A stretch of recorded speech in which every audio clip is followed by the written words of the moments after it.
tuendelee tuishi na amani kama vile tulikuwa tunaishi. Nimearifiwa kwamba, na mimi najua wale watu wa Kisii saizi wanafanya kwa kaunti ya Narok ni wengi sana, kutoka hapa mpaka Logorian mpaka Narok Town. Nyinyi mkianza vita hapa, alafu tuanze ile upusi ya kawaida ya kusema ya kwamba kwa sababu vita inaendelea huko kwa Kisii Boda na Kenya, tuanze kulipishana visasi ama kisasi, si watu wengi wataumia bila hata wajui ni watu wamepigana? Hiyo ndio mnataka? Nauliza, hiyo ndio mnataka? Basi ukitaka tusaidiane sisi wote, both Masai na Kisii, ni kwamba tudumishe amani. Hiyo kusema kudumisha amani ni rahisi sana kusema kwa mdomo. Mimi na Arati hatuko hapa. Mimi sasa nikimaliza hapa naenda Narok. Na Narok ni mbali sana. Huyu akimaliza hapa ataenda mpaka huko town Kisii. Wale watu wanatakikana wakae chini na watoe amani ni nyinyi, kwa sababu mnajuana kwa vilamba. Sasa mimi hata nilikuwa nakuja hapa sasa napita hapa kwenda pale tuliana mkutano. Nikakuta mzee wangu hapa ametoka tu, labda ametoka kilabu. Na niuliza ala ukweli, nikamwambia ni kweli. Hata ana habari ya kwamba kuna vita hapa. Mtu anajivinjari, alafu wewe unataka kuharibia starehe zake. Ama mtu anafanya biashara, wewe unataka kuharibia hali yake. Wa vijana wetu ambao wanajiita Gen Z, mambo ya vita kwa karne hii ambaye tuko haiwezi kukusaidia kama Gen Z. Haiwezi kusaidia mama yako ama babako ambayo amekufunza mpaka ukaenda university, ukaenda college na umemaliza, ilikuwa ni wewe tegemeo ya hiyo familia uende ufanye kazi. Alafu kuja upigwe mchana hapa uwe mtu ambayo hawezi kujisaidia wala hata kusaidia wazazi wake. Amani. Museme idumu. Amani. Amani. Hebu sisi wote tuinue hiyo mkono ya kulia. Hebu inua tu, inua na nyinyi ndio msienda naye. Amani. Amani. Kama utaki kuinua mkono, wewe ndio unaletanga vita hapa.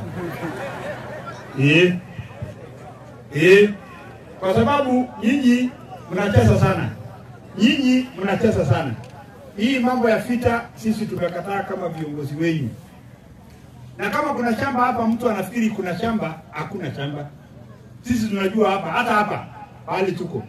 Mheshimiwa Gavana Arati mwenzangu, najua huyu Mheshimiwa Arati tumeanza naye kutoka mbali sana. Rafiki yangu, tumekuwa naye bunge. Yeye wakati alichaguliwa huko Nairobi, na mimi nikachaguliwa huko Narok West. Na sasa wakati huu tena tumechaguliwa kama governors. Alafu sasa ile tunapata tu uongozi, tunataka kuwafanyia kazi, mnaanza tena vita. Weteni hiyo vita. Hiyo sisi hatuwezi kubali. Ya mwisho, gavana, ndio ni kualike ndio uzungumze na watu wetu. Hii ardhi ambayo unaona hapa, hii ni plots ambayo ilikuwa na arifu ya kwamba ilikuwa imekatiwa watu. Na nilikuwa nafikiria hebu wachana na watu wewe. Wachana na watu wewe. Watu wanakaa vizuri. Hii plot ni karibu 5 acres. Hata wakati mwenzako the former governor wa Kisii na former governor wa Narok walipoketi hapa, walisema ya kwamba hii area tunataka iwe ni watu ambao wanacheza. Kwa sababu ninaarifu ya kwamba hii plot hii size ambayo tuko imekatiwa, kila mtu ako na plot yake. Kwa hawa ndugu zangu wa Masai, kwa sababu hapa ni Narok. Nafikiri hii barabara bwana Arati, nasikia sijui kwa nini hata waliweka barabara, nafikiri sasa wanataka kutuambia kile ni Israel na hii ni Palestina. Sasa sisi tunataka kuleta watu pamoja. So naenda kuketi na wale ambao wamepewa hii plot. Kama mimi na wewe tutoe pesa. Tutoe pesa tujenge uwanja ambayo watu watakuwa wakicheza mpira hapa. Watu wanaweza kuwa wanacheza mpira hapa. Ndio tuone kama watu wanaweza kaa kama mandugu na madada. Hii mambo ingine mimi na Arati hatujui, wewe ndio unajua. Na mimi naomba county commissioner, msiwe tena msiregee wale wajeshi tulikuwa tumeleta hapa na hawa RDU. County commander wetu wa Narok. Na unajua vile tulifanya siku ile nyingine ile ukorofi ilikuwa pale. Kushikwa mtu na kutolewa nguo na kuchapwa hadharani na aende. Hata hakuna haja ya kupeleka haya kotini ya ardhi. Mimi vile nafanyanga badai, badala ya kupeleka mtu kotini aenda akae mwaka sijui mwaka mbili akikula kesi, ukipatikana kijana na leo tumeleta askari wamejaa hapa. Ukipatikana wewe mwenyewe ndio unaleta ukorofi huko kwa na hizo mchale. Hata ukipatikana tu unakaa ovyo ovyo hivi. Unatolewa nguo na unachapwa na unapewa uende kwa bibi yako kama umesikia.